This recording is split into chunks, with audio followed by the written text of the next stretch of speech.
CBS 42 HD. Pension plan will run out of money in 13 years.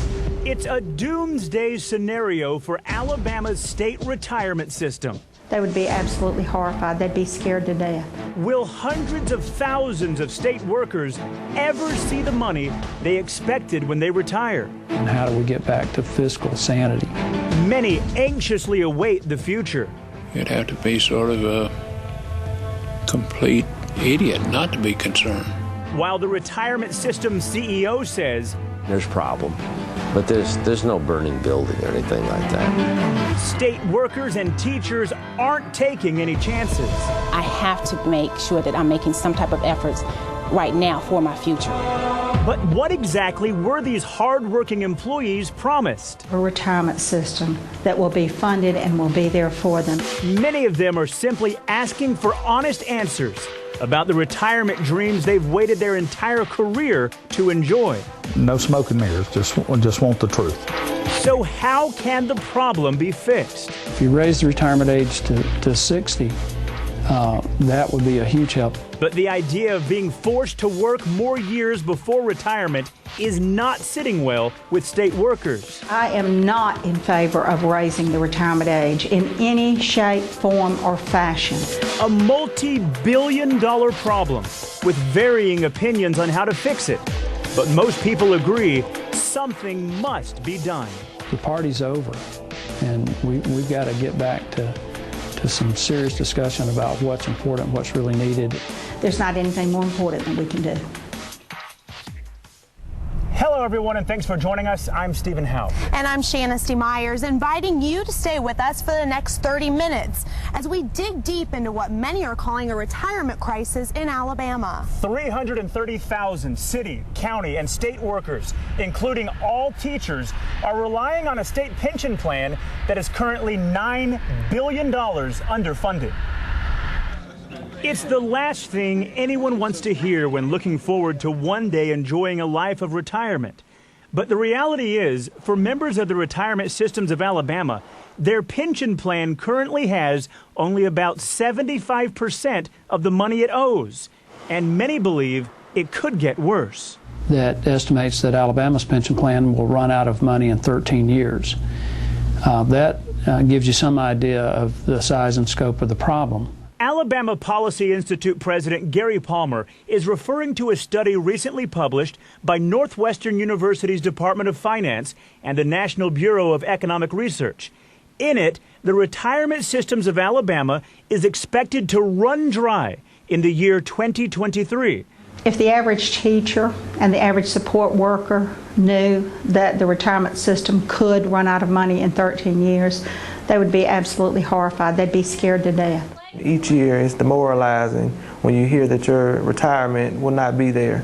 The thought of this doomsday scenario is not an easy pill to swallow for the hundreds of thousands of hardworking Alabamians expecting to receive a retirement pension from the state. But it's something many people truly fear could happen. There is much concern in this state that if our retirement takes any more hits, that the retirement's not going to be there for them. An enormous problem. Palmer says there is no time to waste when it comes to fixing the state's pension problems, or things will only get worse. The party's over, and we've got to get back to some serious discussion about what's important, what's really needed, and how do we get back to fiscal sanity. And Palmer wants to make it clear he's not the only one with these concerns. I think it's a legitimate concern. There are people smarter than me that have researched this, that are experts on this, that clearly believe it's a legitimate concern. With an unknown retirement future, a well-known local judge will hang up his gavel next month and enter his retirement years. Bessemer Judge Mac Parsons is relying on both the RSA and Social Security, realizing that neither may be there for him. Here's his story. I guess I have that to look forward to, or in the alternative, I have the old film footage from the Depression where people standing, in line to get a cup of soup. That cup of soup is symbolic to what Judge Mac Parsons fears could happen in the United States. After 16 years in the legislature and 12 more as a member of the RSA, he's concerned about the predicted financial woes that he's depending on. So much of our money that that keeps the economy at the level that it is now is borrowed money from China and other foreign countries. You'd have to be sort of a complete idiot not to be concerned. Even though he's a member, Parsons believes the RSA has made some poor investments, particularly one in northwest Alabama. A railroad plant that doesn't make any railroad cars. It was apparently just a publicity scam for politicians to cut ribbons in front of. That was a bad investment. That was stupid. However, Judge Parsons is optimistic about the switch in power in Montgomery. Keeps promising that through bringing 5,000 new jobs to the state, that more money is going to start coming in through additional people paying taxes. Judge Parsons isn't shy about his opinions. He says there are several ways to fix the troubles facing the RSA, including a heavily debated topic in the state. You know, the easiest solution would be just to collect a tax here in Alabama from the people that are going to Philadelphia, Mississippi, and Biloxi and gambling. And if given a chance to sit down with the RSA CEO, Dr. David Bronner, Parsons offers up this advice. My experience with Dr. Bronner is if you want him to hear anything you say, you got to start out by telling him how smart and successful he is. So it's difficult to tell somebody they're smart and successful and get their attention and then say, but you screwed up on this. So I don't know how I would approach him. And I can't imagine him coming to me or anybody else and asking my advice because I'm not as smart as he is. After the break, we'll hear from RSA's CEO, who says many people are blowing this potential pension problem out of proportion. Stay with us. We'll be right back. Welcome back into our television special on the status of the state's retirement system. Now that we've heard the worst case scenarios, what does the CEO of the retirement systems of Alabama have to say about the future of the pension plan? I recently visited with Dr. David Bronner to get his take on this controversial issue. It's billions of dollars over there. It's not the predicament Dr. David Bronner ever hoped to be in, but the retirement system he operates has been losing major money in recent years, currently only having about 75% of what it owes to more than 300,000 members. A lot of the publicity of the recent year or two comes from the bad decade that we were just through, where they said, well, yields on things are only about 3%. Well, the problem with that is if you go back 20 years and you use the 20 years, it's more like 7.99%. Bronner says people should look at the big picture and try to stay informed. You should always be concerned, but I think what you want to be is that I would say that, you have to be aware of what the governor and what the legislature's up to. Bronner says there's no reason to panic. He believes once the economy begins a consistent rebound, the value of RSA's investments will begin to increase. There shouldn't be any question that when the economy starts growing again and inflation picks up, that you're going to have rates that are going to go back up. As for the frightening findings from a report which claims Alabama's pension fund could run out of money in just 13 years, Bronner directed us to a critique by the National Association of State Retirement Administrators, which says there was faulty analysis behind the research study that projected a doomsday scenario for public pensions. The critique says the report used flawed methods to draw improbable conclusions. Don't overreact. Bottom line, Bronner believes the situation is not as dire as many people are making it out to be. There's no burning fire here. There's smoke that needs to be put out and cleaned out, and there's problems. But there's no burning building or anything like that. Even with those reassurances from Dr. David Bronner, many teachers are very concerned about the future of their retirement in Alabama. Here's a story about Marche Lynn, who is preparing now for a possible pension problem down the road. British merchants. She calls her chosen profession her dream job, having the opportunity to truly impact young lives every day as a 5th grade teacher at Irwin Elementary School in Jefferson County. Knowing that every day that I come to work, I'm doing something purposeful with my life, and I'm reaching them and helping them to learn to think and to be, independent, and just being able to be, better citizens and better people and better students. That's what drives me every single day. Marche Lynn says she considers her classroom a big family, where the students can come to learn in a safe environment. Every day is a reward when I see my students come in and they're smiling and they're happy, and no matter what problems they're dealing with, from the bus stop, from home, or from someone, their best friend hurting their feelings, when they come into my classroom, they know they're home. Lynn even wrote a poem about why she's a teacher. My kids are future teachers, leaders, doctors, and scientists. But even with her heartfelt passion for this profession, the reality is it's still a job, one that will eventually be over someday, leading into what she hoped was a comfortable retirement. However, the uncertainty of RSA's future is something that she's definitely now taking into consideration. If the retirement system or the pension system is not going to be available for me, then I have to make sure that I'm making some type of efforts right now for my future. Questioning RSA's future may sound drastic for some, Much concern but Jefferson County American Federation of Teachers President Vi Paramore believes teachers should make it a priority to stay aware of the pension problem, because the state owes them a promised retirement. The people who are passionate about it and have spent their years, all their years of their lives, working with kids in our classroom, deserve a retirement system that will be funded and will be there for them. Paramore is concerned about the report which claims Alabama's pension fund will run dry in the year 2023. But whether that's an extreme scenario or not, Lynn isn't taking any chances when it comes to her retirement. I do think that if it's not going to be around, I need to be proactive right now and start managing my money even more closely. If that means I have to invest more money into a Roth IRA or put more money into a 403B account, I'm going to have to be proactive no matter what. Make sure. Paramore says the American Federation of Teachers isn't going to roll over without a fight. We're going to do everything as an organization to keep retirement sound, stable, to keep our benefits cost effective, and to keep those for the people who dedicate their lives to our children in the state of Alabama. There's not anything more important than we can do. My students are not statistics. They are works in progress, heading towards success. After the break, we take a look at some of RSA's most notable investments. And then later, we're going to hear what some folks say would be a solution to fix the state's struggling pension plan. Stay with us. We'll be right back.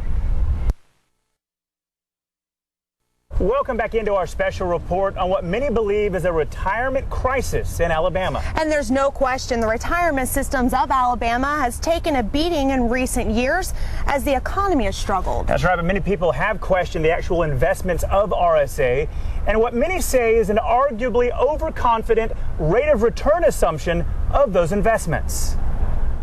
The retirement systems of Alabama has a portfolio which includes stocks, bonds, and real estate investments in 22 countries.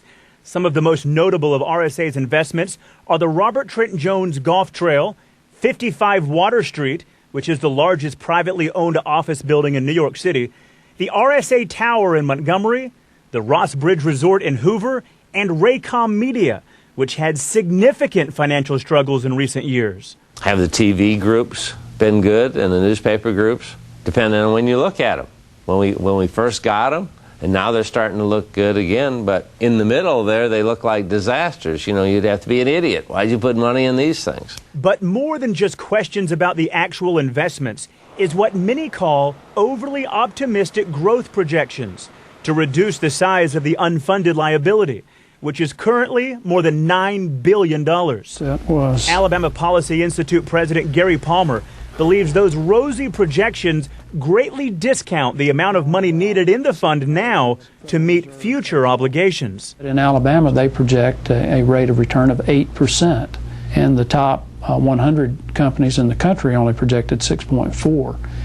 And the difference between 6.4 and 8 in terms of return on assets would be billions of dollars. Keep in mind But that Bronner remains confident in the controversial 8% rate of return assumption on RSA's investments, saying it's unfair to look at a few years of low returns on investments during a difficult economy and ignore the bigger long-term picture. fundamentally they're the same people that in the 80s and 90s, when we were making 13, 14, 15%, were complaining to us that we needed to raise the rate from 8%. Now, earlier we heard some strong sentiments regarding the RSA from Bessemer Judge Mac Parsons. Now we're going to hear from a man who feels completely different. Skip Cottrell is a retired Hoover fire captain who's been a member of the RSA for 3 years now. Here's his story. No smoke and mirrors, just want the truth.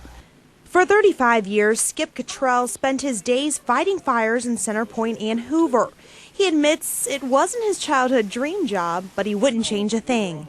Helping people and seeing the satisfaction on their face or the relief, you know, when we arrive or when we finish either putting the fire out, cleaning up, or you know, rendering care or first aid to, or, you know, medical care to someone that's sick, that's a family member, or, you know, at a wreck scene, or just a general illness and all that. That's the most memorable thing to me.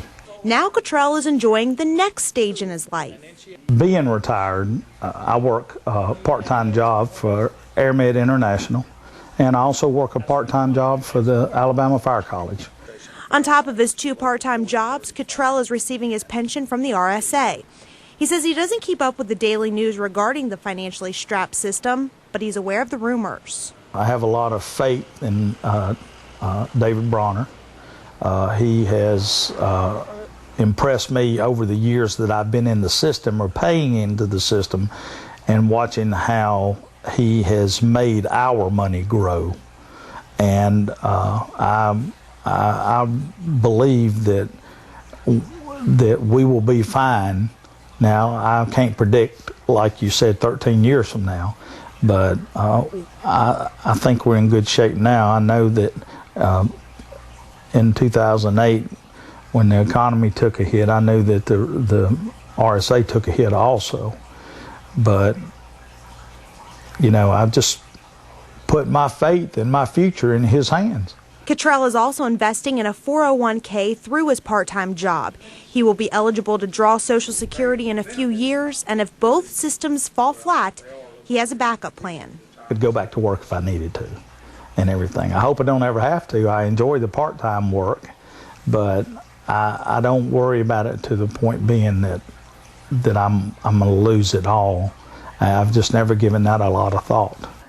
If he's given the chance to sit down with the RSA CEO, David Bronner, Cottrell will keep his question short and sweet. I probably would ask him, honestly, how does it look? What's the prognosis for 5 years, 10 years, 15 and 20 years? And not based on what he hoped would happen, but what he sees now. And I have the faith in him to make the right decisions. And I'm sure there are a lot of RSA members that feel the same way, or would like to think there would be, because he's been pretty successful doing what he does. And as we heard earlier in the show, Dr. David Bronner, the CEO of RSA, says he believes their investments will recover as soon as the overall economy shows some improvement. There's still much more to come. After the break, we're going to take a look at some of the possible solutions to the state's pension problem, which aren't sitting well with many members of the RSA. Stay with us. We'll be right back. Welcome back. So is the state's pension plan doomed for failure, or can it be salvaged? One thing is for certain, everyone who is concerned about the future of RSA seems to have an opinion on how it can be fixed. Although the idea draws strong criticism from state workers, many believe raising the retirement age would have a major impact on getting the struggling pension plan back on its financial feet. Alabama Policy Institute President Gary Palmer believes it's a simple, obvious solution. If you raise the retirement age to 60, that would be a huge help on both sides, the health benefits liabilities and and the pensions. RSA CEO Dr. David Bronner agrees.